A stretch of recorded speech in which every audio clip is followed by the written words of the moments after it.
just because I'm chatting. And here we are. It looks like we are officially going live. Here we are, all hanging out, trying to figure out how to address the housing crisis. I have some amazing guests with me today to talk about what has been happening, not just in our region, but across this province. Um, I just want to give people some time to get the notice saying that we are live. My phone is buzzing nonstop because I have it connected to all my socials. And so everything is like, yeah, it's happening. Woohoo! Okay. So now that we know that it is official, I'm going to get us started. Here is how we start. We want to start this conversation well. It's a tough conversation. Let's do our best. Um, we are gathered, or I am here in my home in Kitchener, which is land that has been held down, cared for, loved, and stewarded by the Haudenosaunee, the Anishinaabe, and the Neutral people. I have been taught that when you do a land acknowledgement, figuring out the land that you're on, we're on the Haldeman Tract, for instance, figuring that piece out is the easy part. You can Google that. You can Google that wherever you are in this world.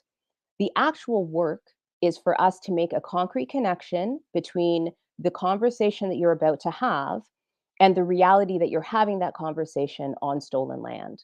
And if I think about the conversation that we are about to have, the emergency that is the housing crisis, not just in Waterloo region, but across this province, here's the connection that I'm making. Hold on to your hats, folks, because I'm sure that some people are going to be super angry with me, but this is the deal.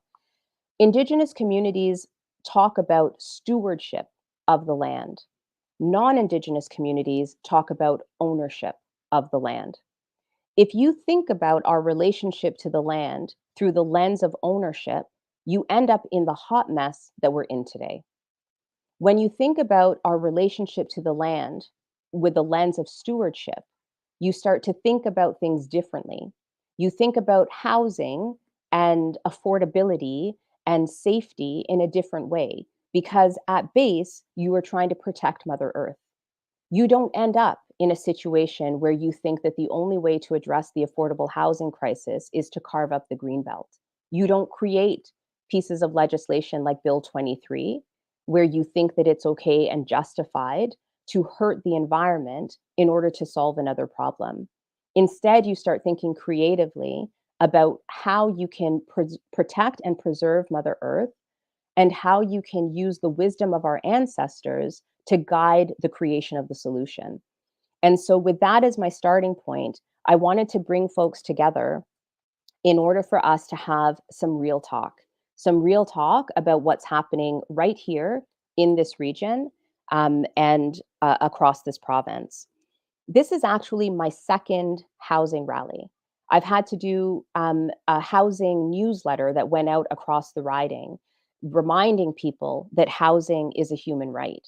Why have I had to do that? I've had to do that because we're working in an environment where their government seems to be more concerned about developers and money making ways to approach whatever it is that they're doing and less concerned with the realities of day to day people on the ground.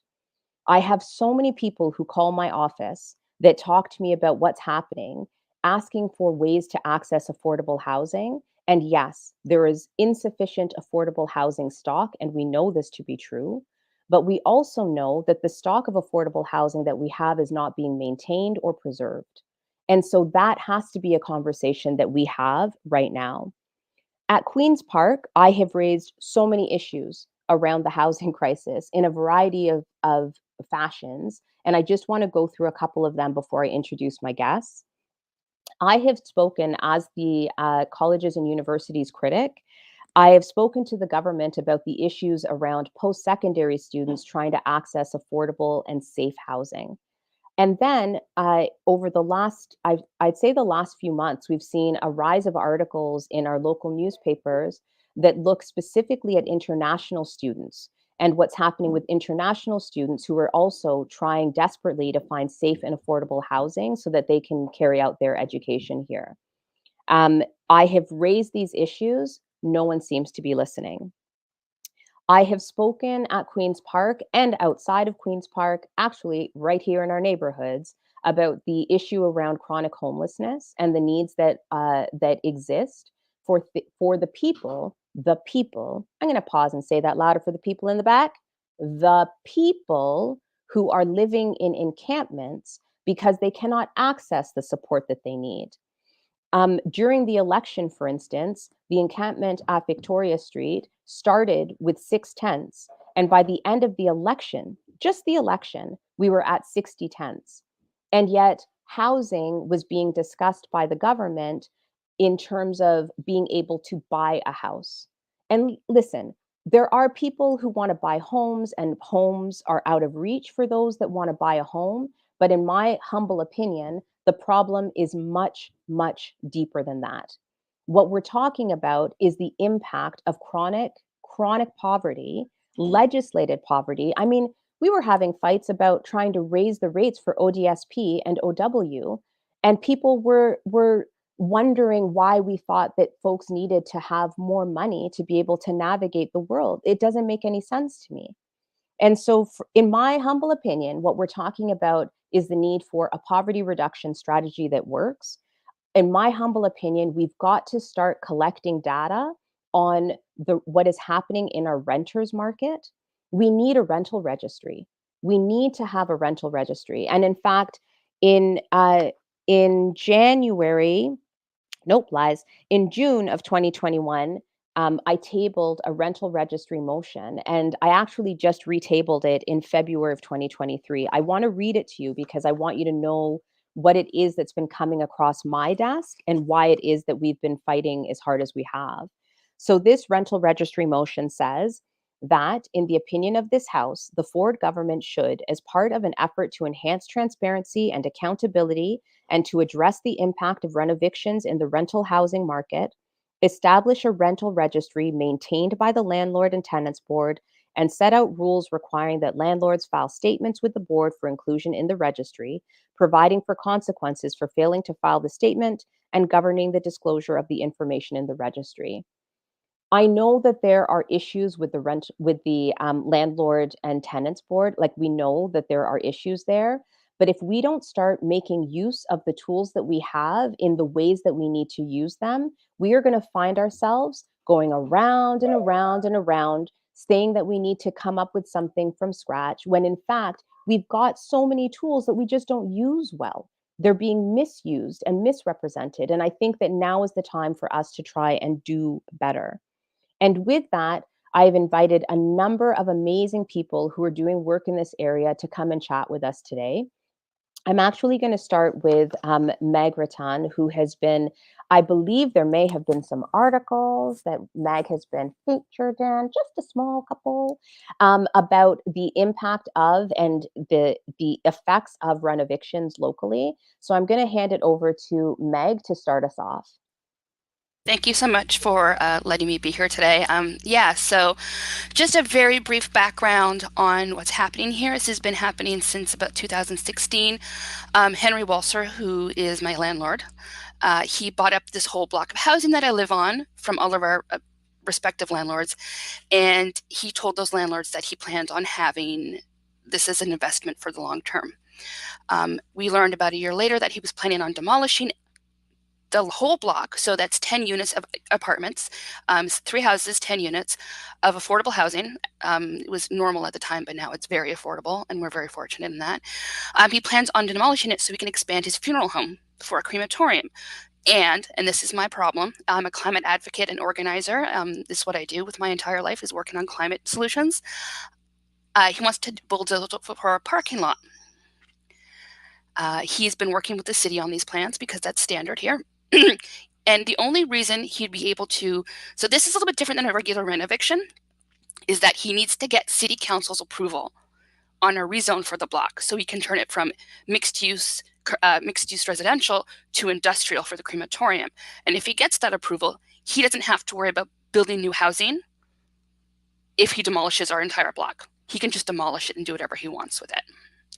So what we are doing right now is talking to city council. It's been deferred twice, but it's coming up on the 20th of March, the day before my son's 9th birthday. So unless it gets deferred again, and he's been asking for a deferral, they have to decide whether or not to give him the permission to do whatever he wants with us, essentially. So it's a rent eviction, and I'm glad that you brought up the landlord tenant board, because over the last few months this has come to a sort of peak since last November, just before Christmas. A lot of people do not know their rights as far as the Ontario laws around being a tenant. And that's really why I've been so loud. I mean, aside from the fact that this is my home, we've lived here for 10 years, but this is where we started our family. And what really matters to me is the garden in the backyard. Like, the house is great, but I garden for the animals and the bees, and it seems very sentimental, but we are also living through a climate crisis, and every patch of land counts. And we have to learn that we have to stand our ground wherever we are, for each other and for the planet. So what we've encountered is that landlords and even tenants don't understand their rights. Mr. Walser has been telling people he's had permission to demolish this block for years now. And he's told people this so he could move them out. So they'd move out, and it's happened both sides of me, because both houses. And then he's moved new people in, either related to him or just random people. And so he can put the rent up again. But I think it's one part just anticipating who's going to get the approval from city council, because he's a business owner. He's a good Christian man who, he's got this upstanding sense of himself in the community. Meanwhile, he's got apartments under corporations, and he owns all kinds of property. But also so he could get better rent from his tenants. So I know my rights. And I've been told many times now that he could just have removed me for affordable housing. One, he could not have just removed us. This is one of the only ways he can actually evict us. He can't raise rent very much, because our house was built before 2015, and you can only raise it about 2.5 a year if that's the case. As far as rent evictions are concerned, he would have to move us out. And then when he was done with the renovations, he would have to offer us first chance at coming back to the apartment at the same rate. He's just recently offered us alternative housing at his other apartment buildings. And by law, he has to give us equal space and equal rent to what we have now. He did not do either of those things. And I know for a fact that I'm so loud about this because I may be the only person with the connections and the advocacy experience on this block to actually challenge him. He told my neighbor that I'm unreasonable, which, unreasonableness in the face of this is completely rational as far as I'm concerned. I have neighbors who cannot afford to move. Even if with this alternative housing at a somewhat reduced price, still ridiculously expensive, even if they accepted that, one of my neighbors told me they would have maybe $200 a month to live after all of their other bills. So like Laura May said, this is also a poverty crisis. People cannot afford to move. Wages are stagnant and rent is rising. And landlords feel like they can do anything they want because they're entitled to charge a commodity price for what is a human right, and that is housing. Right now, what I'm asking, I'm not sure how much time I have left. I've been told that there's only so much we can do because we're tenants, and that even if Mr. Walser doesn't get his rezone, it doesn't make me safe. And I agree, that doesn't make me safe. But I'm going to fight this battle, and I'm asking Kitchener City Council to say no to this. No to this rezone. Because if you say yes, you're telling a landlord, a property owner, just for the sheer fact that he had more money and more access to resources than I did at the time, he can buy my house and demolish it with permission from city, despite the fact they have signed on about the climate emergency. I know this because I talked to almost every one of them as a climate organizer. They know, or at least they say they know, the gravity of the situation. And demolishing housing for a parking lot, even if it has a handful of charging stations in the future, maybe at some point, and evicting people in the middle of a housing crisis, and those two things are inextricably linked. Housing and climate and everything we're talking about under the huge umbrella of climate action and climate justice.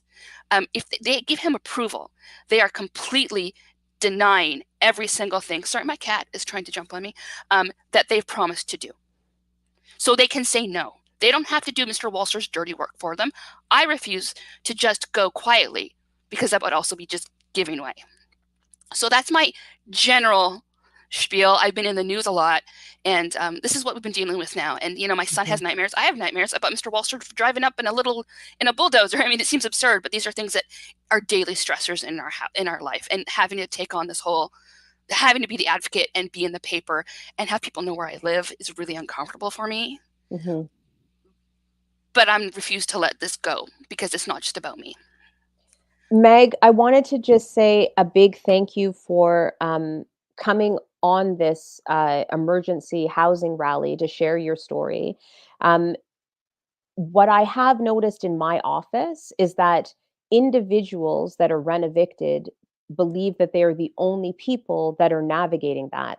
And so a lot of what you're saying is similar in the other stories that we've been receiving in the office, which is the reason why it's so important for us to come together and share the examples of what is actually happening in the rental market.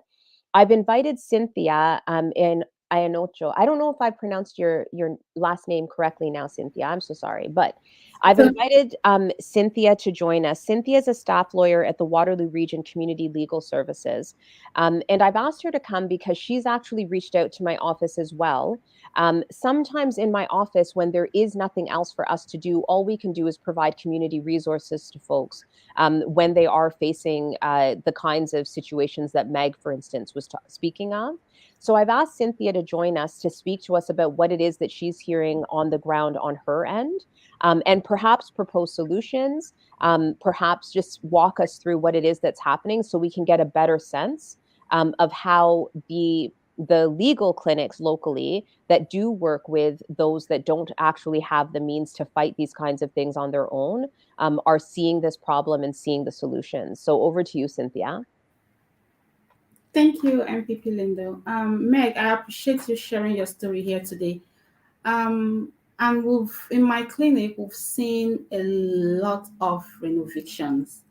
And we've been doing a lot of public legal educations to at least inform tenants of their rights and of course their responsibilities.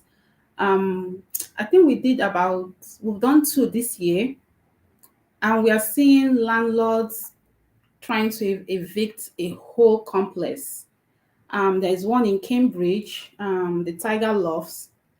We had a PLE with them last year, and they have a very strong tenant advocacy group helping some tenants there.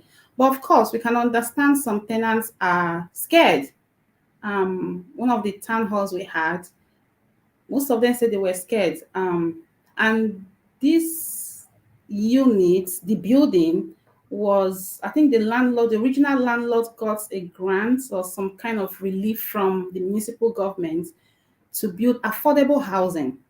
And then 15 years down the line, they are deciding to evict everyone and convert them to more expensive, unaffordable housing. Um, One thing is tenants recognizing what their rights are and fighting for it. I think we've done a few of the N13. So for an eviction like that to be an N13, we've done some of those. And from the standpoint of the Landlord and Tenant Board, there are some legal requirements that the landlord has to meet before they'll be granted that eviction.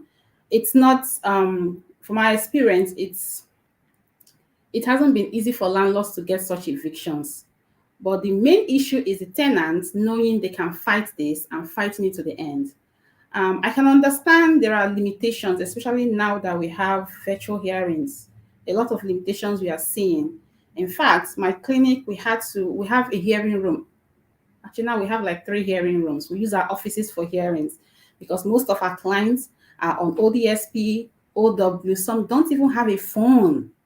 So it's either they go to a community center to join in, or they come to our office, or sometimes we have to adjourn hearings because there is no place for them to join, right? So these are some of the limitations the Ontario government needs to address. I know for a fact that the Advocacy Center for for Tenants in Ontario, ACTO, has been trying to get the government to make some changes to help our most vulnerable population. And in fact, from what we've been seeing since COVID hit, COVID has become a reality check for all of us, with high inflation rates and very low income for most people. The poverty rate is creeping into the middle class. We've had so many calls, and it's so sad because we have an income eligibility. We have so much of who we can help in our legal clinic. And so when they come, we refer them out. Um, But this, like MPP Lindo said, this is a more holistic problem. It's not just about housing or about finance. It's something, it's a problem that the government of Ontario and the government of Canada Mhm. needs to tackle from the roots, right? We've been suggesting law reforms. Advocacy Center for Ontario Tenants in Ontario, as at last month, wrote to the Minister of Finance asking for some certain law reforms. And the law reforms we are asking for were holistic. In fact, one of the things they asked for is what the MPP Lindo is had a motion for. They are asking for a rental database. And Mhm. I think that is very crucial um, for every country to have. I'm not sure, but I think some countries around the world have that, and Yep. they've had very positive economic growth because of that, especially in housing issues. So I reached out to NPP Lindo because we've had so many clients whose landlords are able to increase their rents because their homes were built um, around November 15th, before were new builds. So Yeah. buildings from November, if a building or a unit or even a basement was first rented for residential purpose from November 15, 2028, then the landlord could increase the rent at any amount. The first time I read that is section 6.1 of the RTA, the Residential Tenancies Act. I was like, I don't think anybody's going to use this. To my surprise, yes, they are using it. Since 2021, we've been getting calls from people who we can help and those we can't help because they are above our eligibility, income eligibility criteria, saying my landlord wants to increase my rent by 100%, by 80%. And the regular guideline increase, the Ontario guideline increase for this year is 2.5. Last year was 1.2, right? But these landlords, because of our legislation, Mhm. can increase the rent at any amount they like. So one of the first time I reached out to the MPP was because this family of six have their rent increased from 1,900 to $5,000. That's more than 200% rent increase. This this Mm-mm. law doesn't work. Why do we have it? Right? This same policy was used, I think it was 1991, and Mhm. as at 2017, um, it wasn't effective. The reason for making that law wasn't achieved. And so the government at that time repealed the law. Now we have it back. I'm, I don't think it's doing Ontarians any good. No. And I It, think I want to say thank you, Cynthia, for reaching out to my office because we sometimes you cannot believe what is happening to folks on the ground. And when you hear examples of people that are using legislation that literally all you have to do is amend this one little part of the legislation to fix that problem, it's not like these solutions are difficult. So it's a matter of political will. I have to ask you to just do me a couple solids. I'm making notes, scribbling like feverishly on and everything. But can you share with me the letter that you wrote, the letter that you were speaking of that included recommendations and legislative changes? If you share that with me, I can resend it to the ministers and make sure that my team is on top of that, okay. and so that we can start talking about actual solutions there. I Yes. want to just flag that the public legal education work that you do, the tenants' rights education work, is so important. And so, if there's anywhere that people that are listening can go to actually either sign up to be part of it or read about their rights as tenants, please share that in the chat. And we'll make sure that we get it out to folks so that they have access to know their rights. We need to know our rights even as we're having this fight to change legislation that is harming community members. You can't actually propose solutions if you don't have a sense of what is happening that's against your rights and what should be happening, which are within your rights. And so, thank you so much for that amazing work that you folks are doing. I will most definitely share any of that information.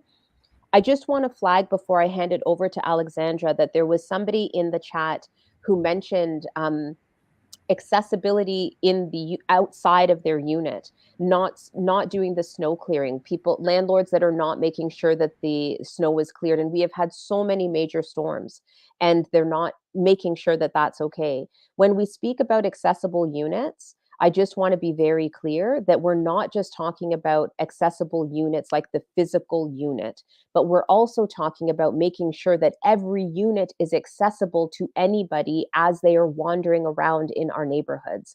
And snow clearing, which a lot of people just assume is going to get done, is not getting done. I'm having so many people that raise that issue, and we're seeing a lot of people that are raising it online as well. So I just wanted to say thank you. There have been a lot of things in the chats, and I'm seeing like the chats from all of my socials. So I cannot find the person who said it. It may have been Christine. If it's you, Christine, shout out to Christine. And so I'm actually going to hand it over to Alexandra Petrovich, who's the executive director of the Social Development Center in Waterloo Region. If you do not know the Social Development Center, then you need to grab some form of technology and Google it, because they have been doing amazing, amazing work consistently in this neighborhood to bring attention to what is needed for the most vulnerable to be okay. And they are unafraid, they are courageous in the way that they advocate, and they are consistent in making sure that we center the most vulnerable in our communities. So, Alexandra, thank you for the work that you do, and over to you. And likewise, thanks to everybody who is in this rally today, because Social Development Center wouldn't be able to do it without dedicated advocates such as Meg or our absolute partners, Community Legal Services and Marjorie, that's supporting neighborhoods and neighborhoods, right?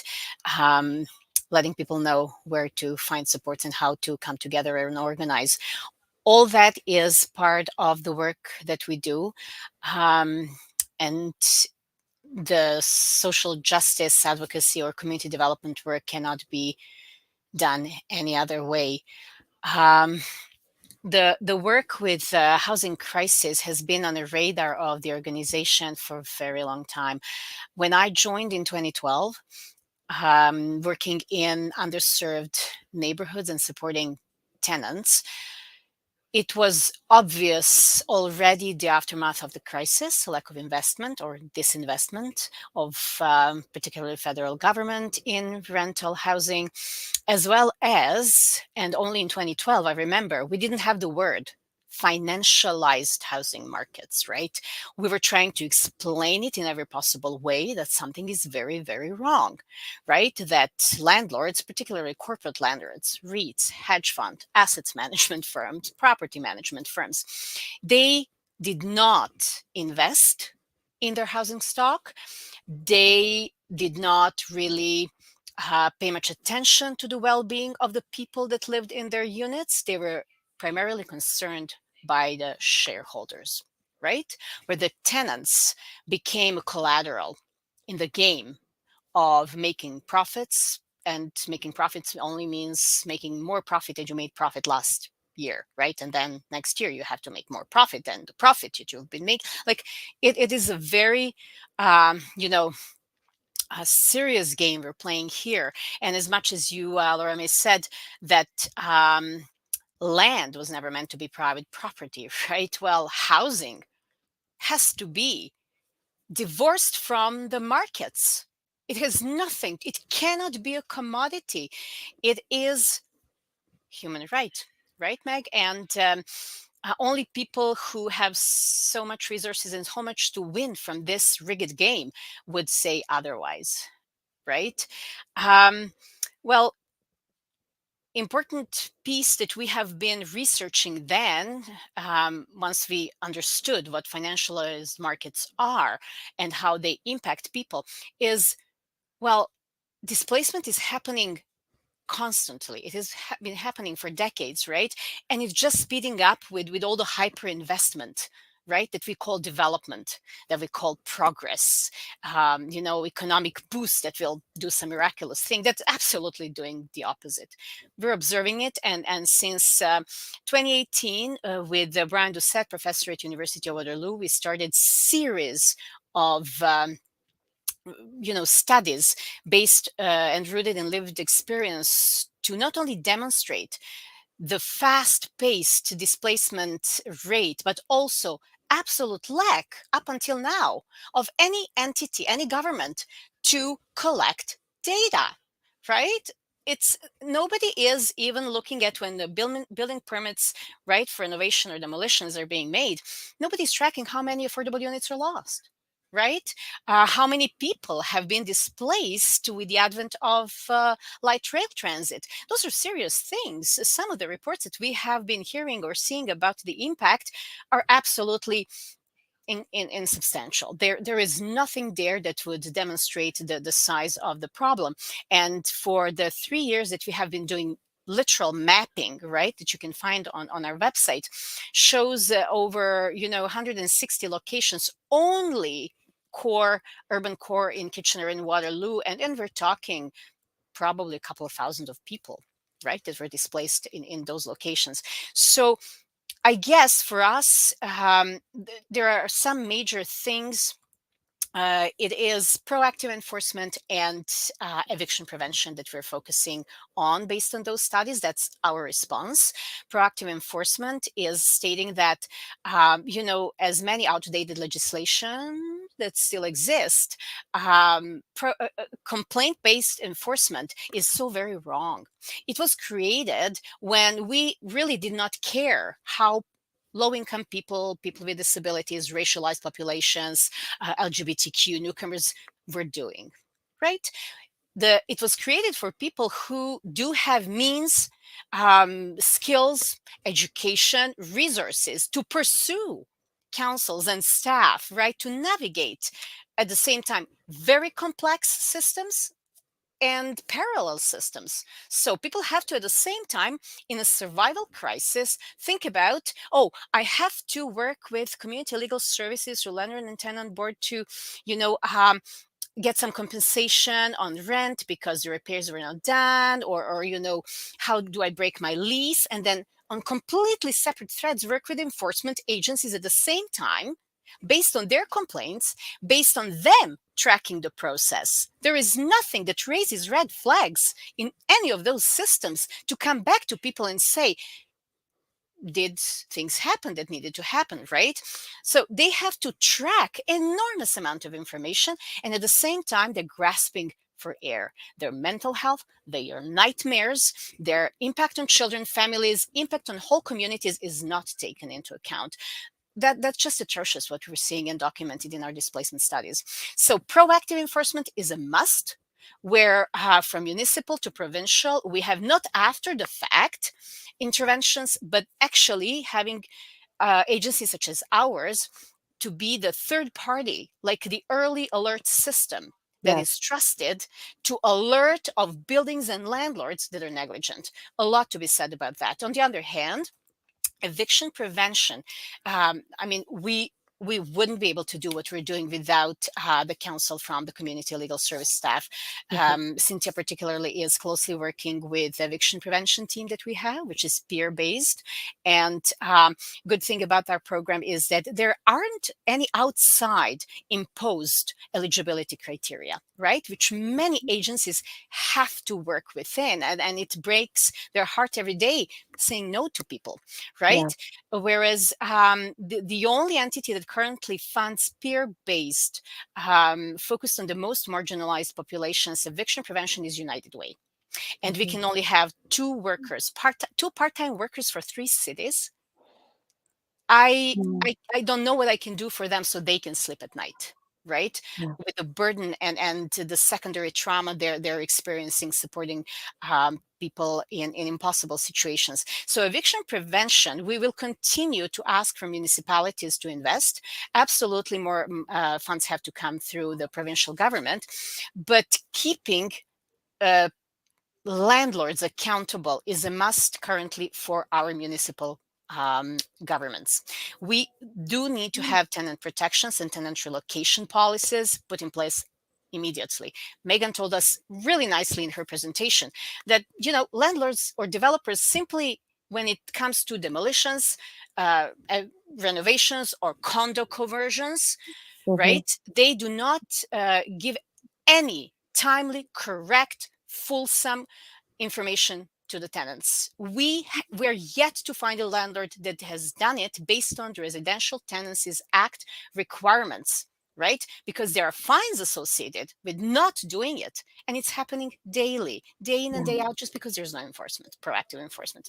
So all that to say, information has to be there of everything Megan told us, right?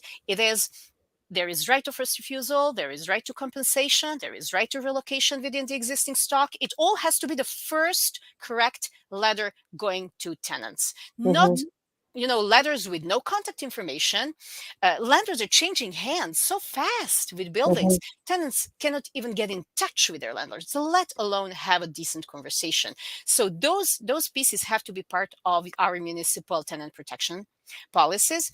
Of course, as she said, compensation if a temporary move has to happen. But imagine in the current context, you're paying probably 1/3 of if you're a long-term tenant, of the rent that's currently in the market, right? So if you're Mhm. given even 3 months rent, you may not be able to cover the first rent you'll be paying in a new place, let alone anything else.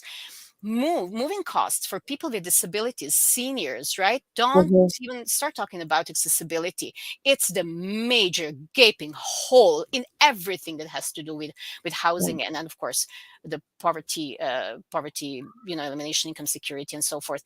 So there, landlords are simply not being, there's no oversight of what is happening. And at the local Mhm. level, we desperately need our municipalities to step up and be with us that early alert system, or not approving applications. No development, renovation, building, nothing moves through until those basic parameters, and they're really basic in the Yeah. Residential Tenancies Act, are fulfilled by developers. No move. This Yeah. is crisis.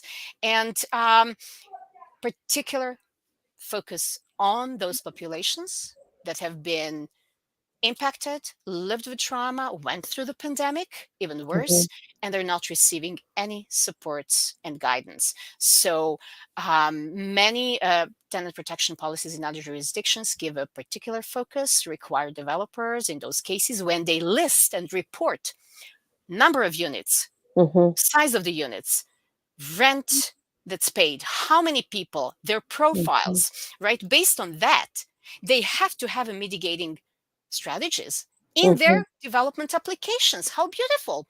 No applications will be approved unless the landlord or developer says how they will Mhm. support the most vulnerable to temporarily relocate, right? Or to relocate them. Yes, Megan, for the similar size and similar rent in other units that they have under any other name, right? Mhm. Because we're talking about entities upon entities that seem separate, but they're actually right under the same banner of property owners and investors. So a lot to be said. I've taken a lot of time, but I You've wish this been conversation goes on forever, and not forever. Like very soon, we have some of those We measures need in place action. locally. Yes, We need action. action. But listen, Alexandra, you have been phenomenal. We've actually been putting into the chat in all of the social feeds that are streaming this links to a variety of things that you have raised, including some of the work by Dr. Brian Doucette, who has been doing some amazing, amazing, amazing work in this area and trying to speak from his position of privilege in the university to folks like me who are making decisions around legislation that's either proactive in trying to address the housing crisis and ensuring affordable and supportive housing actually exists in our province, or making decisions to create legislation that just opens the doors to more and more and more chaos. So thank you, Alexandra, for all of that. Before I move it over to Marjorie, I wanted to just reiterate a couple big pieces for those, especially that are sort of tuning in throughout the stream. The reason that you hear me screaming from the mountaintops the need for a poverty reduction strategy is because I am of the opinion that if you do not address the root causes of what is happening, all you do is throw band aids into the universe. I don't want any more band aids. We have data that's being collected literally in organizations that, let's just be honest, are often underfunded and probably underfunded purposefully so that we don't have the data, but that still are so committed to our community that they collect the data anyway. And if we don't take that seriously as government, and we don't start implementing legislation that actually addresses the issue based on the data collected, then all we do is create more problems. And so I just wanted to again give a shout out in the chat. I saw Crystal was talking a lot about the need for us to understand that poverty is at root of all of this kind of the crises that we're navigating right now. I'm also going to throw into the mix the fact that when you're dealing with poverty at the levels that we're seeing it right now, you will also be dealing with mental health and addictions crises. These are not separate. These are all literally connected to each other, because if you do not have a safe place to call home where you can process what is happening to you, you will turn to other alternatives to try and survive. I also want to send a shout out to Charles, who has been very active in the chat as well. Thank you, Charles, for joining. One of the things that Charles said, and I don't know, maybe other people don't want to hear this, but I want to say thank you, Charles, for being brave enough and courageous enough for being brave and courageous enough to put this into the chat and to bring this into the mix. Some folks who are struggling with homelessness, who find themselves having to make choices that don't have them in a house because of all of these big structures around, end up relying on things like jails and the system of incarceration as the only means of finding shelter. They go to the emergency room, they go into small little things to try and have a night where they are actually off the streets. There's a myth that if all we do is invest in shelters and the shelter system, that we will be fine. But I want everyone to take a deep breath and join me in thinking through this. Shelters were never made to be a solution. Shelters were created to be a temporary fix to a very large problem. And when the government only provides money to some shelters, because this particular government is not providing money to all the shelters, they're providing money to some select shelters, then they are not, in fact, addressing the root of this problem. Shelters cannot be positioned as the solution. They are temporary to try and get us into the real solution. On that note, I want to hand it over to Marjorie Knight, who, again, if you do not know Marjorie, you are missing out. She is on all the things, doing all the things. And I wanted to make sure that we gave some space to Marjorie to talk about what she's been seeing also within the region. Go ahead, Marjorie, over to you. Thank you. And I have been listening to Meg and Cynthia and Alexandra, and I just keep nodding my head and going, yes, yes, yes, yes. The fastest path to poverty, mental health issues, addictions problems, the fastest path comes through homelessness. The fastest path to homelessness is a dissolution of a relationship. Even more, the percentage of women who, because of these situations, become homeless is huge. We have a huge problem. I get phone calls at 9:30, 10 o'clock at night from parents who are standing on the side of the road with nowhere to go. This should never, ever be a part of the equation of our community. But this happens constantly. People are being priced out of their accommodations. I spend a lot of my time fundraising, begging people for money so that I can pay for somebody's rent, to buy them another month, so that I can send them to Cynthia, or Cynthia to work with them, so I can go and beat up on a landlord somewhere, that I can call standards, that I can do anything that I can to find a solution to not have a child or their parents on the street. I don't think anybody understands fully the stress of knowing you're going to be homeless, or the stress of being homeless, where all your time is consumed with, where will I be? Will I be safe? Will my children be safe? It is absolutely understandable that people would have mental health breakdowns at this point. And I can tell you from personal experience, yes, oh yes. And how did we get here? Once upon a time, our government, federally and provincially, were responsible for building homes, whether they were social housing, whether they were co-ops, whether they were low-income, middle-income housing. But for many decades, they have stopped doing that. And the only thing that we're seeing being built are condos, townhouse condominiums, big $1 million mansions that two people can live in. And the other people are pushed to the side. Where do they live? Well, they live in substandard, awful situations where there is no repairs, where there's nothing to go to. I had a client that lived in a house that if you hung a jacket in her living room, left it there, went away for a couple hours and came back, the jacket would be full of mold. I reported this. You know what they told me? Well, at least she has a roof over her head. This person with her children in this house is living with mold. We have social housing that is full of mold. We have social housing that's full of asbestos.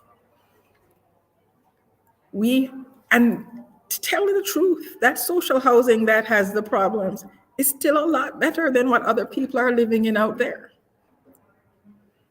Once upon a time, something happened to you, you went into a shelter. The shelter helped you to find housing or moved you into social housing. Once you got your feet under you, you could move into market rent and live your life and go on with your life. Now, the shelters are overcrowded. If you can get in, because you can't just walk into a shelter and get a bed. They got a plan for you. And when you get into social housing, you better hold on to it with hands and feet wrapped around it, because you will never be able to afford rent. Because if you even find a place you can afford, it is a death trap. It is a health hazard, and nobody cares. That is what I have learned. That is what I see on a daily basis. Now, there are some landlords that we have gone out and met and recruited, and people have spoken to them and asked them to come into the government program so they can provide housing. And there's some of them who have. I have one lady who says, "Oh, I didn't even know that I was providing low-income housing." I said, "Oh, what do you charge?" She says, "I charge $800 for a 2-bedroom. I said, "Wow, I would move in tomorrow." And she's like, "Well, it's really hard to get in because I don't really lose my tenants. They stay." But of course they do. So I said, so how can I keep hearing from landlords that they can't afford to keep this rent? She says, well, I'm in for it for the long term. I have good tenants. They pay their rent. My mortgage is taken care of, and I have a little left over.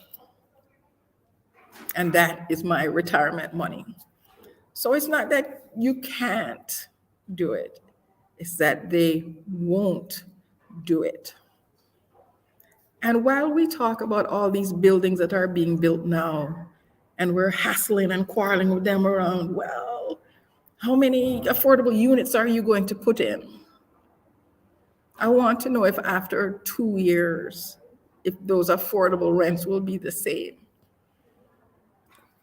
Because they can raise the rent as they want.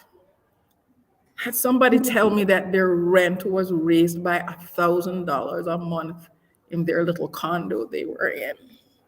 Mm-hmm. And it blows me away. But this is what we're living with. Yep. In Hespeler, they built this condo. And the guy across the road says, wait, how much are they charging for a 1-bedroom over there? Oh, wow. Well, if they're charging $1,400, I can charge $1,400. I'm going to renovate, and I'm going to raise my rent from $900 a month to $1,400 a month because I'm renovating. And the only thing he did was slap some paint on the walls. Not accessible, not acceptable in any way. But this is what I'm seeing. Can you imagine somebody living in an apartment that has no drywall?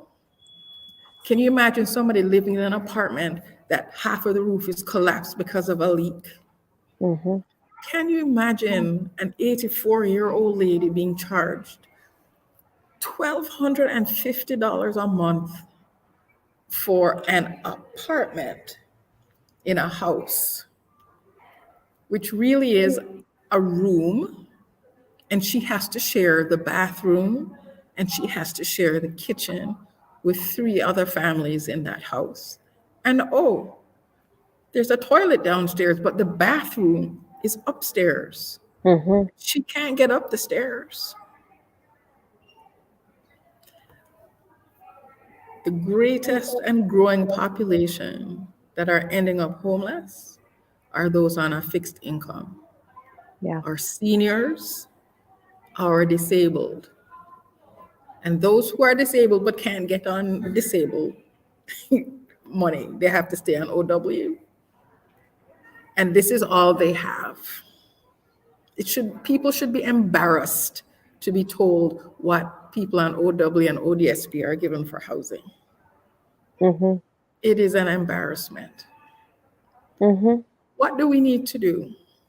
How can we deal with this? We need to stop with the investor development model.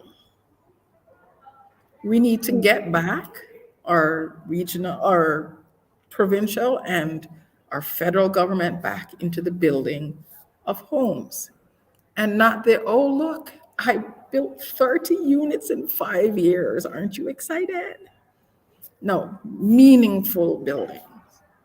We need to look at nonprofits. We need to look at more co-ops. We need to look at, whether it's a stacked townhouses or whatever, but we have to look at a different model. But more than anything else, we need to build. And no, we don't need the green belt. We don't need a green belt to go and build single family homes out there. There is so much regional and provincial lands that are empty and prime to be built. There's so many empty buildings, offices, factories, all these things that can be refurbished and repurposed into housing. Mm-hmm. There are too many ways we have of building or utilizing whatever you want to do it, whether it's an acre of tiny homes or, or tall buildings, I don't know. Take your pick. but pick and build. Because all this talk and talk and talk and talk that we see, every day you talk, I have another 5 families go homeless. Hmm. And when these people go homeless, the mental health issues for the parents and the children who have to keep moving schools, losing friends, Yeah. losing supports, nightmares at night, people don't care, people make fun of me and hate me. Listen, what we are reaping, we're going to reap in another 5 or 10 years. And it's Hmm. going to be worse than what we have now. Because if people cannot afford somewhere to live and they cannot afford to feed their children, they're going to find a way to get what they need. And it's not going to be pretty. And it's going to be an awful indictment on all of us if we don't do something. People need to get paid so that they can live, and people need to be able to take what they're paid and have housing and have food. At the least, in this country, we should have an ability to house ourselves, clothe ourselves, feed ourselves, and Hmm. keep ourselves healthy. And that all begins with somewhere that you go inside, you close a door, you lay down, and you are safe. That's it. Without that, nothing else is going to work. That's it. Thank you, Marjorie. Did you folks notice Marjorie slowed it down? In case you weren't listening to the raging that was happening for this last 56 minutes, Marjorie was like, slowing it down. Housing is a human right. Your taxpayer dollars must be moved towards creating spaces that are affordable, that are safe, that are supportive. And so I'm going to ask you to do me a solid. First off, thank you to everybody who has joined in all of these different platforms. We have this streaming live. Thank you to my team who's in the back end. They're dealing with the chats and the comments and trying to make sure that everybody has all the info that they need. But I'm asking all of you for a solid. I, as the member of provincial parliament, cannot do my job without everyday people plugging in and demanding that I do better. And so I've created a form for this emergency housing rally that I need you to fill out and send my way. This form, my team is going to go and throw it into the chat all over the place so that you have it. This form is very high level and very simple. We need a poverty reduction strategy that actually works. Our current strategy, I believe, is 8 pages. Maybe with the cover page, we have 9. Cover page doesn't count for me. I think that we need to ensure that we start collecting the data as a province, because when the province does not collect the data, they get away with saying that what they're doing, whatever they choose to do, is Yeah. fine, that that's just enough. We cannot have a province that doesn't collect the data. And so I'm calling on the province to implement a rental registry. I'm telling you, to all of the folks out there, in the 5 years that I have been a member of provincial parliament, I have seen when there is political will that things can move fast. Do not let it be an excuse that government just moves slow. No, it doesn't. If it wants to do something, it can. I was part of the Emancipation Month Act. That bill passed in 1 day, all 3 readings, and became law, received royal assent. If we wanted to address this issue, if we wanted to center people, we could pass legislation that makes the amendments that Cynthia is talking about and that Alexandra is talking about, that would protect folks that are in affordable units that Meg has raised, that will make Marjorie not have 5 families a day who are literally staring at homelessness. If we don't find places, raise money, do whatever we need to do to try and ensure that they have a safe place to go. We can do it, but we need you to put the pressure on alongside me. I just want to make sure that as I wrap up, I say a couple little things, because I've noticed Every single system has issues. I'm never going to pretend like there is any system that we're in that is perfect. But what I have noticed is that more and more of our municipal partners are saying, we need the money to be able to do this work. And we need you to stop passing legislation that's problematic because it makes the work that we're doing on the ground much harder to do. And so, with that, I want to say a couple things. First, does anybody remember rent geared to income? Remember that once upon a time when we made sure that, yeah, I think that we need to start talking about that. I think that we need to bring up the stuff that was actually working and then adjust to today's inflated markets. Like, I think that we have to start thinking about that. So I just wanted to let you know that when the government decided that rent geared to income wasn't an important thing to have in any of the new builds, they were literally using their position of power to ensure that folks were remaining in poverty. That's what they did. And they can do better. Tomorrow they could change it. The next day they could change it. And I say tomorrow really because we're on a constituency week, but the reality is if the government wants to bring us back, they can just call us back and we have to show up. So it is possible for us to do this if we see the urgency in the crisis that we're in. Housing is a human right. I want you folks to know that the cities have actually been begging this government for help. I'll start with my own city, with the city of Kitchener. On January 20th, the city of Kitchener wrote to the premier, Premier Ford, and made a couple of requests based on a special meeting and a resolution that they had. And I'm not going to read all of it, but I am going to read one part of the resolution where they write, whereas the City of Kitchener acknowledges the affordable housing crisis and housing supply crisis and has developed a housing for all strategy to meet the needs of current and future residents, and has established a fund to reduce development charges on affordable housing and designated sufficient land to assist the province in reaching its housing targets. Guess what stands in the way of them doing that work? Bill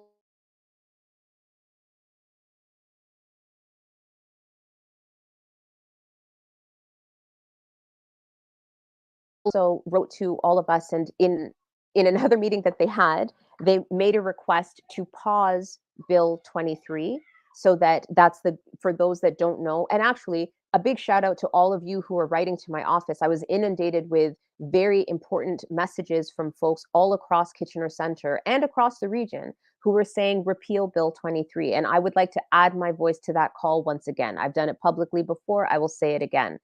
Repeal Bill 23. It is ridiculous. It is making a false kind of tension that you must go into the green belt in order to address this crisis. It is not true. The amount of proposed solutions to address the housing crisis are huge. Repeal the bill. But the city of Kitchener is kinder and gentler, and they have said, please pause said bill because we can't do the work that we need to do in order to address the kinds of issues that are happening on the ground. And so I wanted to acknowledge that. I also wanted to acknowledge that in the 2023 budget consultations, the City of Kitchener also wrote to the Honorable Peter Bethlenfalvy, who is the Minister of Finance, again raising the issue. Under a heading Social and Housing Supports, they spoke about the impact of the COVID-19 pandemic, and they said, that the pandemic has seen homelessness issues become the single biggest impact on our cities, resulting in a greater need for mental health, addictions, and supportive housing services. They went on to explain that they need this to be a priority in the investments from this government to the people that have actually elected them to be the government. And if we don't start taking seriously the voices of the people, then we are going to see crisis after crisis after crisis. The city of Kitchener is not alone. The city of Waterloo had also sent letters. On March 8th, the city of Waterloo sent a letter to the Honorable Steve Clark, who is the Minister of Municipal Affairs and Housing. In their letter, they also, like the city of Kitchener, CC all of the surrounding MPPs. So we are all on the same page about these resolutions that are being passed at the municipal level. And again, I won't read all of the clauses, but one of them says, whereas the homelessness crisis is the result of continued underinvestment of the provincial governments in affordable and supportive housing and mental health and addiction services. They just said it straight up. If you underinvest, crises continue. We've got to invest to change the communities and to make sure that everybody has what they need to thrive. And so, what I'm asking of all of you is very simple. That JOT form, the form that I sent out in the chat, I'm not even in the right place of the chat, but somewhere in the chat, there is a form. The form, you put your name because we need to know who you are and where you are so that the government takes it seriously. You're signing on to say that we need to start collecting this data. The rental registry is a solid step. We need to have a solid and effective poverty reduction strategy. We're all coming together for that. And at the bottom, there's a little box that says additional comments. I will take all of these comments that you send to me and I will send them to every single minister who has anything to do, even tangentially, to the housing crisis. Anybody who does anything in government will receive said comments. I will make sure to check in with you. I don't need to put your name on the comments, but please fill out the additional comments, share the form with others, send the information to me. Make my office, my poor team is like, don't say it, Lindo, don't say it. Inundate my office with these completed forms so that we can fight for you and they don't have the excuse, they being the government, that it's just little old Laura May Lindo sitting in a corner complaining about stuff. But instead, it is all of us. It is all of us in Kitchener Centre. It is all of us across Waterloo Region. It is all of us across this province that are demanding better from this government. Housing is a human right. We can't joining me. You folks are so brilliant. I can't even believe that you know my name. So thank you. Thank you, Cynthia and Meg and Marjorie and Alexandra for joining me. Thank you to everybody who's been listening to this live stream. Keep circulating it. Like Alexandra said, keep this conversation going. The minute we let up is the minute new legislation passes that makes it even worse. So let's not let that happen. So lots of love to all of you, and we are out. Peace out.